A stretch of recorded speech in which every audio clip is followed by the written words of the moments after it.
Baraza la Mitihani la Tanzania linapenda kuwajulisha wadau wote wa elimu na wananchi kwa ujumla kuwa kutakuwa na wiki maalum ya huduma kwa wateja kwa mfumo wa papo kwa papo kuanzia tarehe 13 hadi 19 Oktoba mwaka huu 2025 katika ofisi zake za baraza zilizopo Mikocheni mkabala na TBC jijini Dar es Salaam.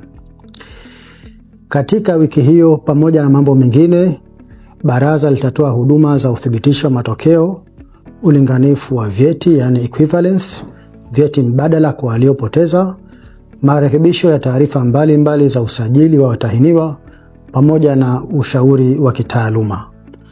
Aidha, shule zote za msingi na sekondari zitashiriki katika zoezi maalum la upandaji miti ikiwa ni utekelezaji wa maagizo ya Mheshimiwa Dr. Samia Suluhu Hassan, Rais wa Jamhuri ya Muungano wa Tanzania, aliyoyatoa wakati wa maadhimisho ya miaka 50 ya Baraza la Mitihani.